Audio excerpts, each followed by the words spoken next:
एक किसान अपने गांव की परेशानियों से बहुत दुखी था। किसी ने उसे अपने दुखों के निवारण के लिए बुद्ध की शरण में जाने को कहा। जो कुछ दिनों के लिए यहाँ से कुछ दूर एक गांव में आया है, वह निश्चय ही तुम्हारे सब दुखों का निवारण करेगा। ये सुनकर किसान बड़ी इच्छा से बुद्ध की शरण में गया। ये सोचकर कि बुद्ध उसे उसकी समस्याओं, मानसिक पीड़ा, तनाव और दुखों से मुक्ति दिलाएंगे, वो बुद्ध के पास पहुंचा।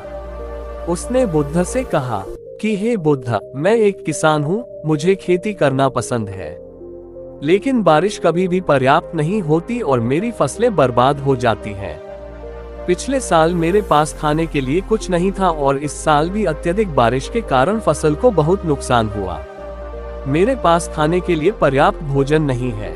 किसान ने कहा, मैं शादीशुदा हूँ, मेरी पत्नी मेरा ख्याल रखती है, मैं उससे प्यार करता हूँ, लेकिन कभी कभी वह मुझे बहुत परेशान करती है और घर में बहुत क्लेश हो जाता है, जिससे मुझे लगता है कि अच्छा होता अगर वह मेरी जिंदगी में नहीं आती। मेरे भी 2 बच्चे हैं, कभी कभी मेरे बच्चे भी मेरा अनादर और अवज्ञा करते हैं, मेरे निर्देशों का पालन नहीं करते।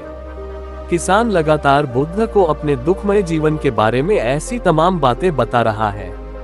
बुद्ध उस दुखी किसान की समस्या को ध्यान से सुनते रहे।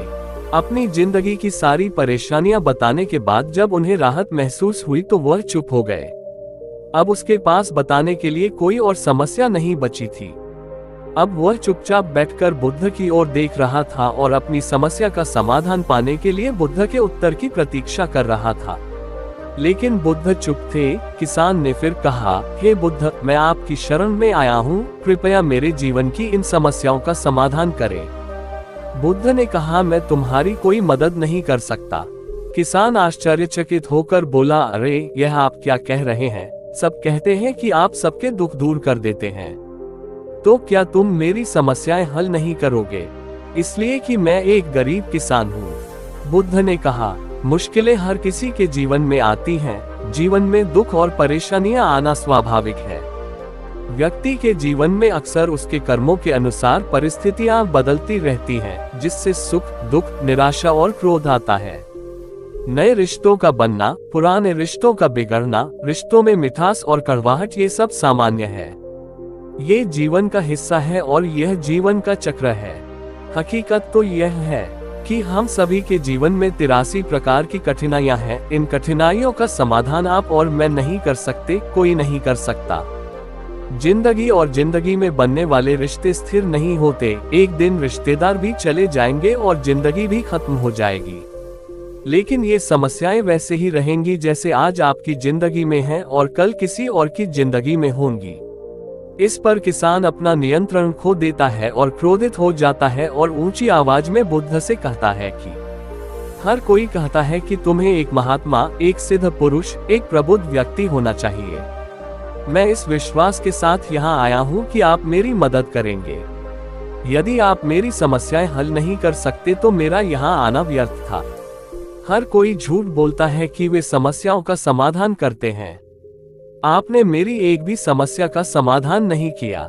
तुमसे अच्छे तो वह महात्मा हैं जो 2 वर्ष पहले मेरे घर आए थे। उन्होंने मेरे लिए यज्ञ कराया, दान दक्षिणा दिलवाए और मेरे मन को असीम शांति मिली। कुछ सुख भी बढ़े और कुछ दुख भी कम हुए, लेकिन तुमने मेरी कोई भी समस्या हल नहीं की। तुमने मुझे सीधे तौर पर मना कर दिया। बुद्ध ने कहा, क्या वह सब करने से जीवन के सारे दुख समाप्त हो गए? इतना कुछ करने के बाद भी अब आप इतने परेशान क्यों हैं? अब आप पहले से भी ज्यादा दुखों से घिर गए हैं।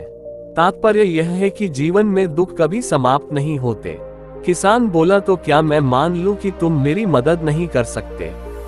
यदि आप ऐसी छोटी छोटी बातों का समाधान नहीं कर सकते तो आपके उपदेशों का क्या लाभ? बुद्ध ने कहा, मैं तुम्हारी 84वीं समस्या का समाधान तो नहीं कर सकता, लेकिन हाँ, मैं तुम्हारी 84वीं समस्या का समाधान अवश्य कर सकता हूँ। किसान आश्चर्यचकित हो गया और बोला, 84वीं समस्या क्या है बुद्ध? बुद्ध ने कहा, यानी कि तुम अपने जीवन में कोई समस्या नहीं चाहते।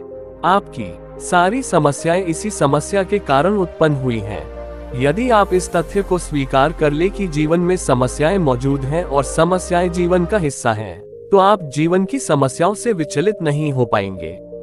आप जीवन में आने वाली समस्याओं से विचलित हो जाते हैं क्योंकि आपको लगता है कि आप दुनिया के सबसे दुखी व्यक्ति हैं, जबकि सच्चाई यह है कि हर किसी को अपना दुख सबसे ज्यादा महसूस होता है।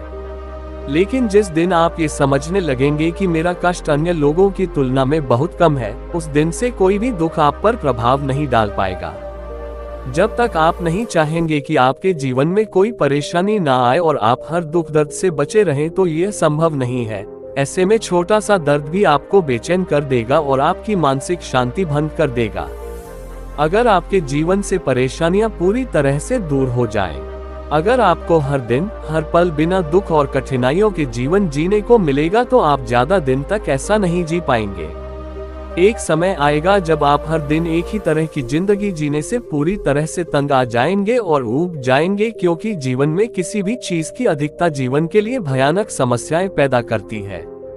आरामदायक जीवन जीने से आप मन और शरीर दोनों से विकलांग हो जाएंगे। तो ऐसे जीवन का क्या फायदा जो बाद में आपको नर्क जैसा जीवन जीने पर मजबूर कर दे।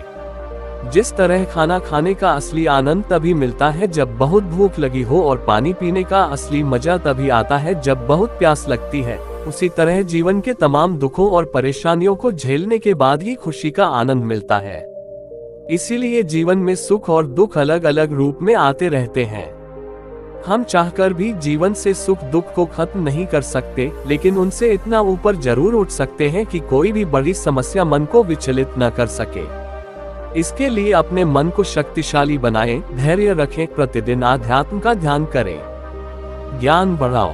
यह आपके जीवन की सभी समस्याओं का समाधान है। इसे जीवन की चतुर्मुखी समस्या का समाधान कहा जाता है। महात्मा बुद्ध का यह अद्भुत ज्ञान पाकर किसान संतुष्ट हो गया और उसका मन बिल्कुल हल्का हो गया।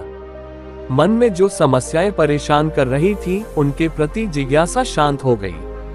किसान ने अपनी आंखें बंद कर ली और आनंद का अनुभव करने लगा। किसान को समझ आ गया कि वह अब तक क्या गलती कर रहा था और वह बुद्ध के चरणों में गिर गया।